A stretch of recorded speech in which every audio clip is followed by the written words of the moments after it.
how do you feel when you're dreaming about something? Are you fearful in the dream? Are you anxious? Are you calm and regulated? That should tell you about your state of being.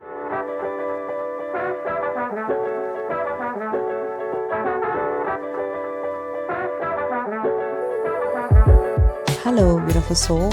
Welcome to the Art of Being podcast, a secret space where we dive into spirituality, healing, manifestation, and all the magic of becoming.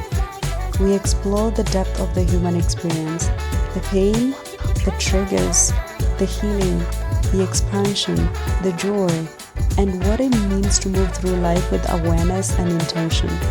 I am Bamzi, a mindset and manifestation coach. I'm so glad that you're here.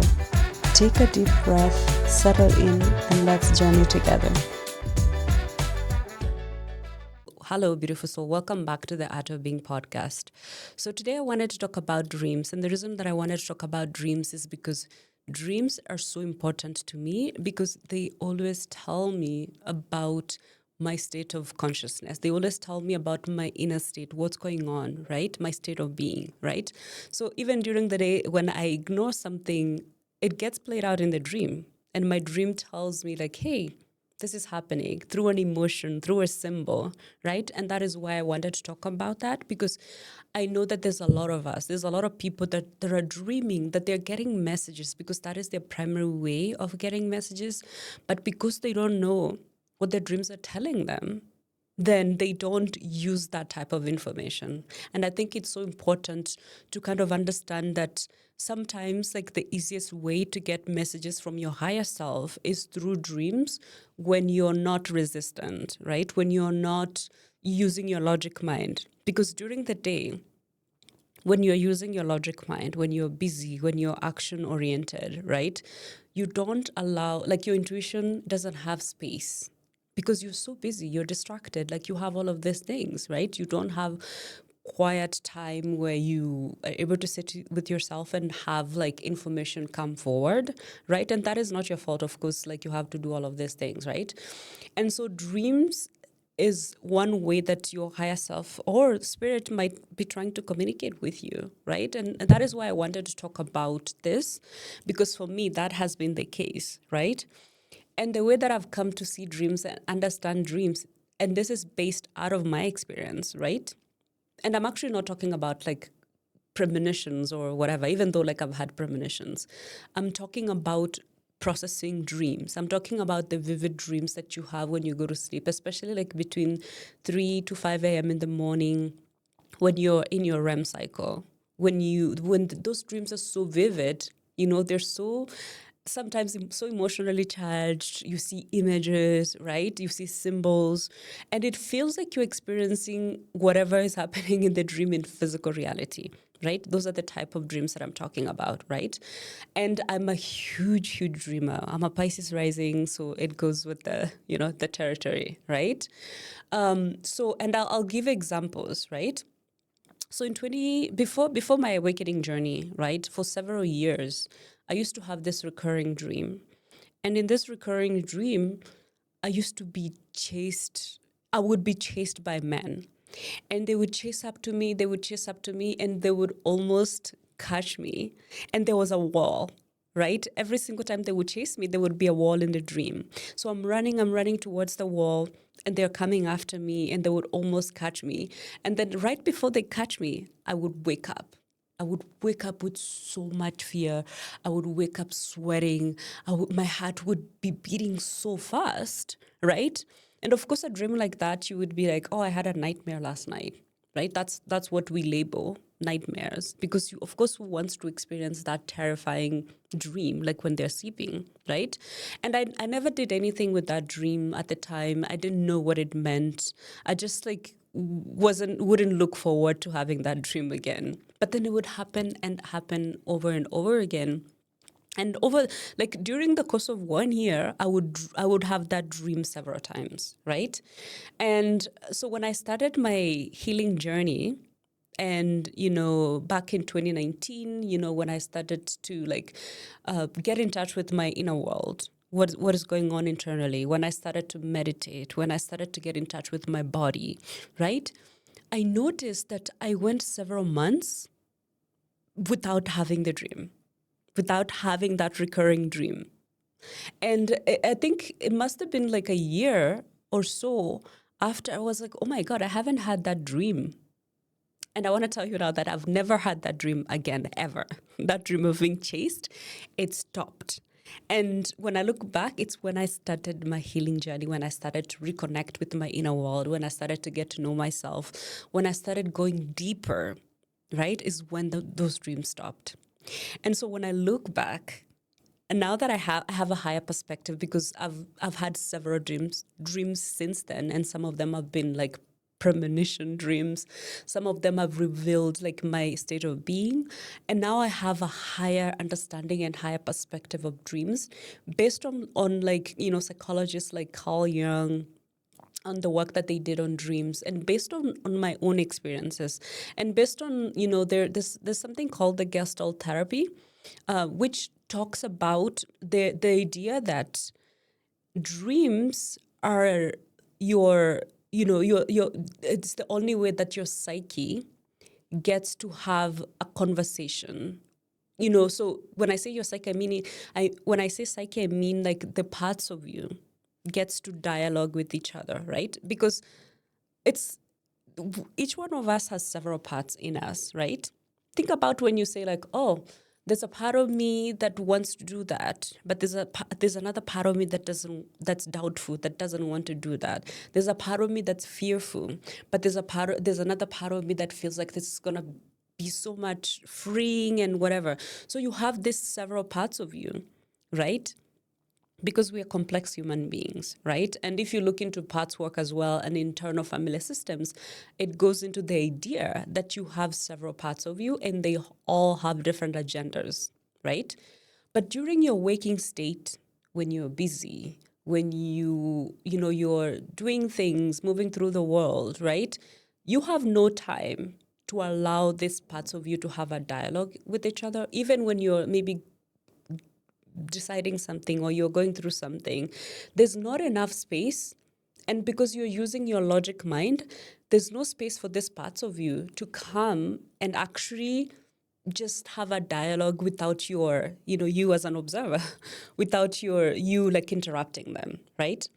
So when you go to sleep, there's no resistance. There's no logic mind, right? That is the best time when your subconscious mind then has like a field to come and play, to allow these parts of you to come and have a conversation with each other so that you can process what's happening in your waking state, right? So if you're maybe dealing with like relationship issues, right? Maybe like there's something that's happening with you and your partner or your friend, right? But because during the waking state, your logic mind isn't able to process everything, right? Your subconscious, when you go to sleep, that's the best time that it comes out to kind of like allow the parts of you to help you process what's happening, to help you process and understand, like, you know, I'm fearful about this thing, you know, I'm so anxious about this thing, right? Because your logic mind is not there to like interfere and interrupt, right? So in 2021, as an example, I had like a major dream. I think it was around June, right? So at the time, there was this guy that I was involved with. When I say I was involved with, like I had dated before. I had dated back in 2018, and then I left the country, and then came back in 2021, and I was hoping that we would get back together, right? But he was in a different space, right? He didn't want to get back together. But the problem is that I was so deeply attached to this guy. Like, I was so attached. Like, the attachment was so strong. But at the time, I didn't have the perspective that I have now.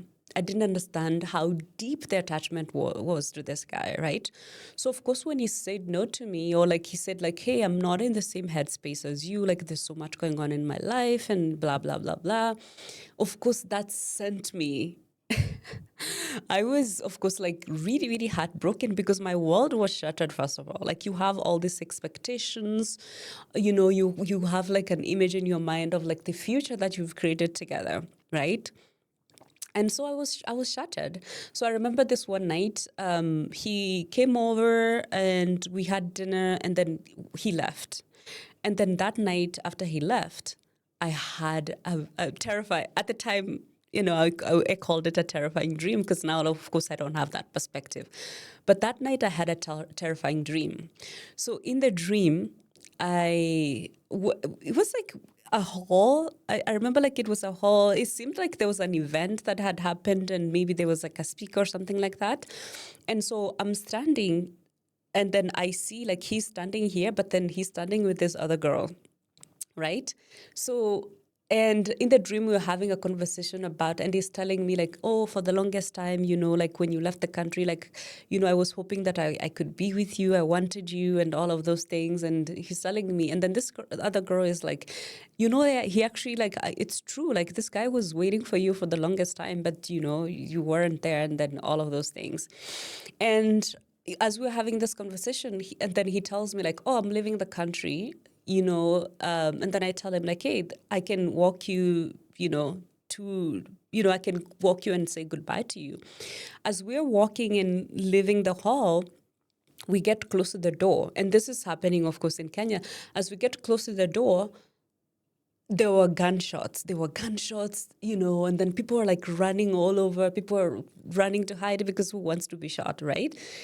As people are scrambling to hide and protect themselves, I lose the guy. Like when I say like physically, I couldn't find him in the dream. I'm looking for him. I couldn't find him. So I'm so scared. I'm like, oh my gosh, where is he and whatever.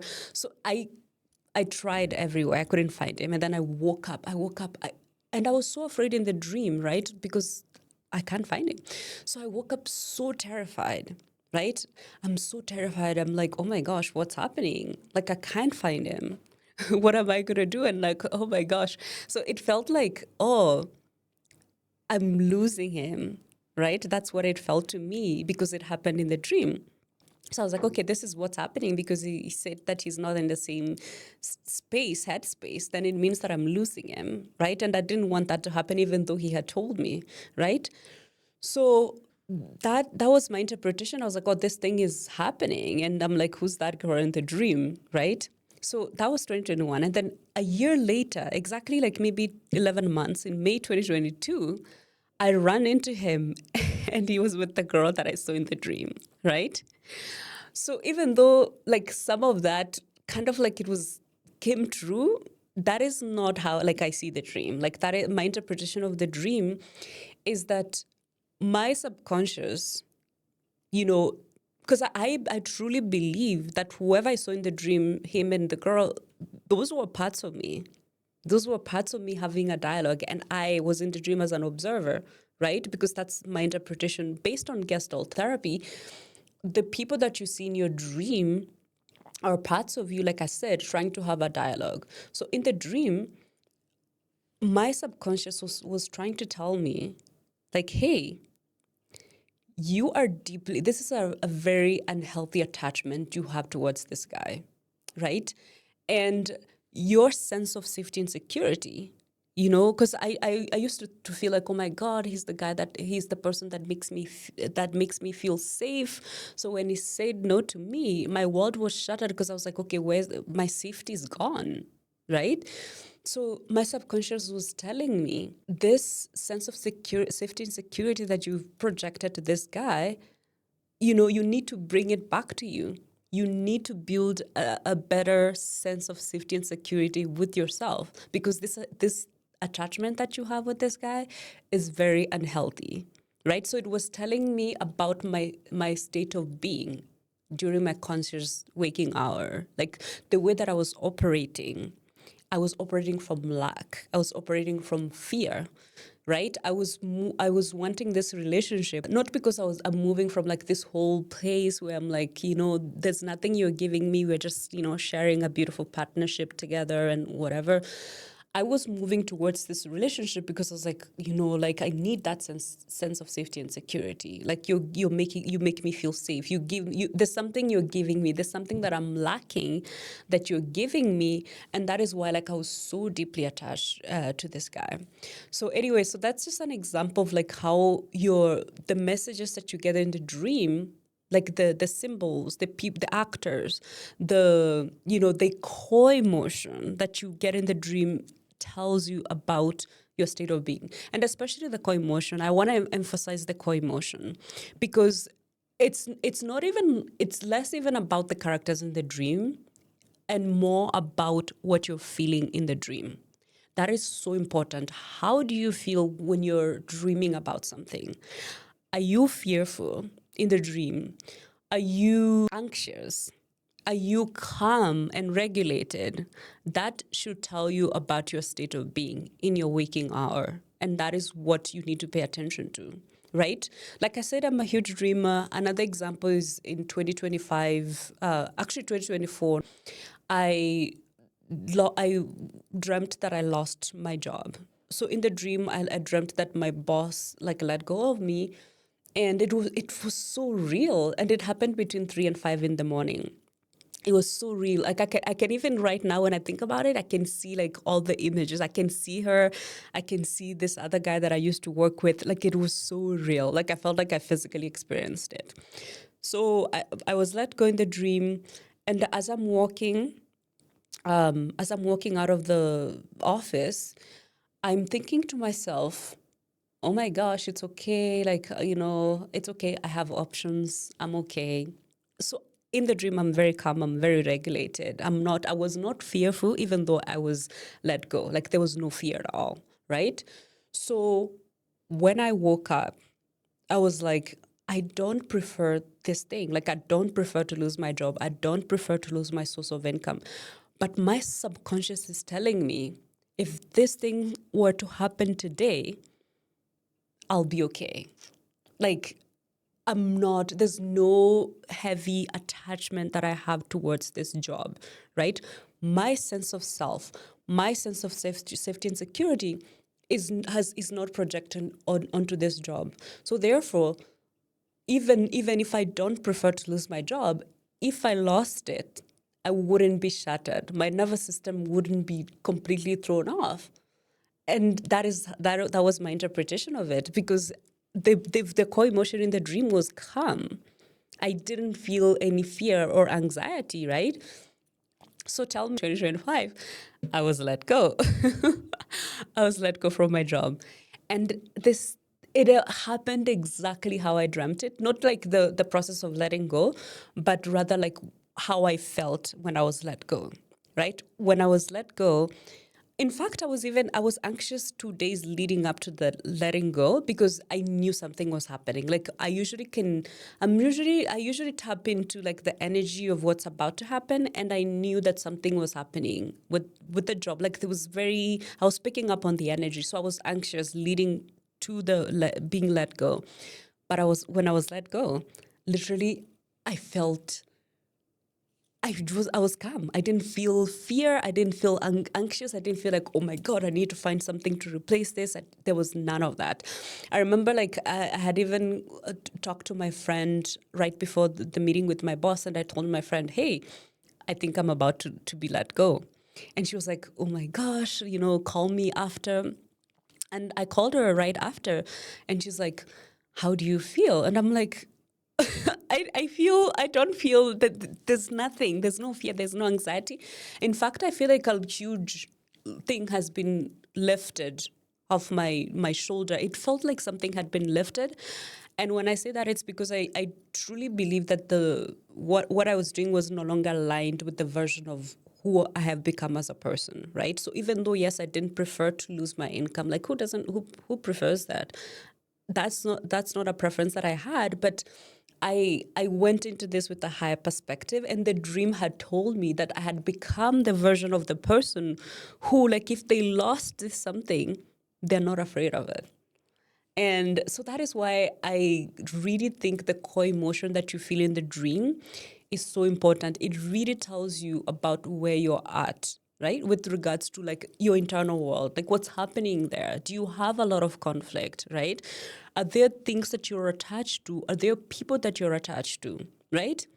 It doesn't even have to be somebody that you're dating. It could be like, maybe you and your mom, you have like a really strong, beautiful relationship, but there's codependency. Or it could be like you and your sister, you and your brother, whoever, your best friend, right? You have a beautiful, but there's just a codependency there. There's an attachment there, right? So in the dream, you might lose them, right? You might lose them in the dream. And however you feel when you lose them, it tells you about your internal state. It tells you about your state of being. That is what you need to pay attention to, how you feel in the dream, because that is so important, right? And then it's kind of like your subconscious is telling you, like, hey, where you're headed, I need you to bring everything back to you, right? Because the relationship you have with yourself is the most important relationship you will ever have, right? So, and I feel like in a lot of ways, we project a lot of things onto other people or into external things. It could be money, it could be your job or whatever. So we are always projecting things onto the external world, whether it's like your sense of self, your sense of like safety and security, right? You project onto other things, whereas like those things are supposed to be like you're supposed to build that within yourself. The sense of security, the love, the joy, all of those things. When you give those things to yourself, right, you build that strong sense of safety and security with yourself, then you're not going to have a lot of internal conflict, right? And your dreams, if you're a dreamer like myself, your dreams are going to reflect that back to you, right? Because it's the best time for that to be reflected, because your logic mind, like I said earlier, is not there to like interrupt what's happening. So when I look back to before I awakened, before I started my healing journey, before I started to like reconnect with myself, with my body, the way that I see the dream of being chased, right? My interpretation now is that the two men that were chasing me, because every single time, like in the dream, it was like either two or three, but it was always men for some reason, right? So I don't pay attention so much to like the characters. What I pay attention to, like, how was I feeling in the dream? Of course, I used to feel so much fear, because who wants to be chased? And then I would wake up with so much fear and anxiety. So the way that I see that dream is that because I was disconnected from myself, my this parts of me were chasing after me. They're like, we want that union, we want that connection. I was really, really disconnected from myself for like a really long time. And I think that happens to like a lot of us when you experience trauma in your childhood, which I experienced trauma in my childhood. And as children, because you don't have capacity to handle what's happening, or you don't have an adult maybe who can help you process, cry, and they give you a hug, they regulate your emotions, they help you cope with what happened, right? So when you don't have that in your childhood, you don't have capacity to handle that. So what often happened to us as children, we automatically disconnect. I disconnected, and I think I disconnected and just went through life being disconnected. And when I say disconnected, I mean like when something would happen, even I wouldn't feel the emotion, right? Because I'm really not connected to that part of me. I wouldn't feel the emotion. I would just go, and then maybe the emotion will catch up to me later, like two days later, whatever. I will notice later. I'm like, oh, now I'm crying about that thing that happened, but immediately I wouldn't feel it, and that shows that you're disconnected. And that was me, and that is how I operated for the longest time. So as I reconnected and healed through a lot of things, then those parts of me that were chasing me in the dream, they stopped chasing me because they no longer, like, I'm now connected. There's no chasing. We're like one, right? So that is how I see the dream of being chased, right? So if you're the type of person that dreams and you've been wondering, like, oh, like, I feel like there's something in the dream, but I don't understand what's happening. Or like you keep dreaming about the same thing. What I want to say to you is that start tracking your dreams. please start tracking your dreams. You can buy a dream journal. You can start like every single morning when you wake up, try to like recall like what happened. Like first thing before you do anything, write every single thing that happened. Write it down, right? And then just track like whether like it's a recurring dream, whether it's not a recurring dream. Track like what the emotion, write the entry of like this is what happened, this character said this character said this character said in the dream, and then have a space where you have like this is the emotion, this is how I felt in the dream, because that's so important. Because then if you understand that the co-emotion is telling you about your internal state of being, then you'll start to work through whatever conflict that's happening with you.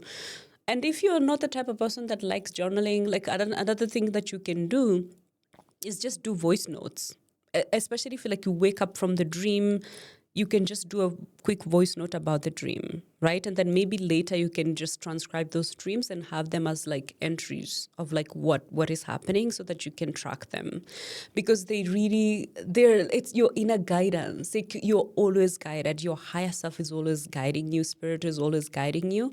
And once you start to like work with the messages that you're receiving, I think like it can be easier for you to like move through life. If you're a dreamer, I hope this episode gives you an insight of what could be happening, right, in your dreams, right? Even though, yes, I might not be able to tell you exactly what this dream means, I think the important thing, like I said, is the emotion. So I hope this episode can resonate with you, especially if you're the type of person that tends to remember your dreams. And if you actually don't remember your dreams, you can train yourself to remember your dreams. That's something that I've recently learned. Some people say like, oh, I don't remember my dreams.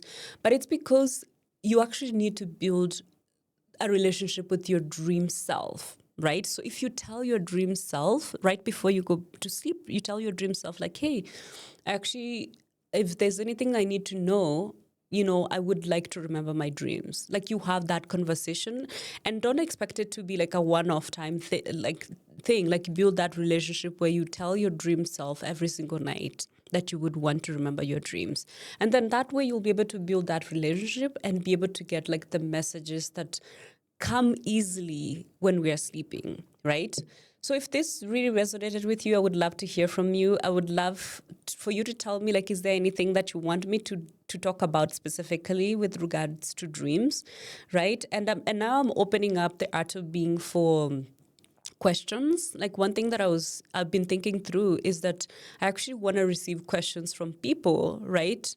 And what I'm going to do is actually answer those questions via like this podcast, right? Instead of like just typing, I want to like dive deeper into whatever you're thinking about, into whatever you're navigating, right? Because I just want to create space for people to kind of start to understand their inner world better.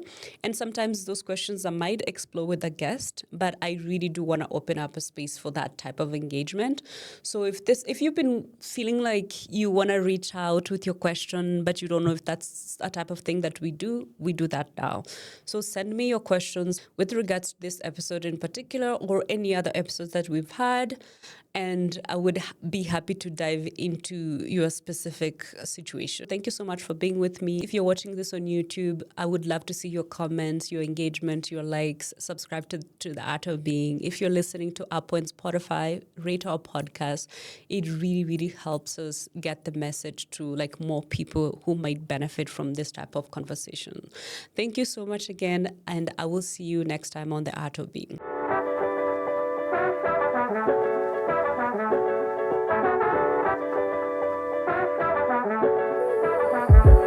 Hello, beautiful soul. Welcome to the Art of Being podcast, a secret space where we dive into spirituality, healing, manifestation, and all the magic of becoming. We explore the depth of the human experience, the pain, the triggers, the healing, the expansion, the joy, and what it means to move through life with awareness and intention. I am Bamzi, a mindset and manifestation coach. I'm so glad that you're here. Take a deep breath, settle in, and let's journey together. I hope today's conversation resonated with you, brought you a sense of clarity, and maybe even challenged you to reflect further on your healing and spiritual journey. If it resonated with you, I would love to hear from you. If you are watching on YouTube, like this episode, subscribe, and share your feedback and reflections. If you are listening on Apple or Spotify, rate this podcast and leave a review. Your feedback means so much to me, and it also helps the podcast grow and reach more people who may need these conversations. You can also find our socials and email in the episode description. I always love hearing from you. Until next time, take gentle care of your soul, mind, and body.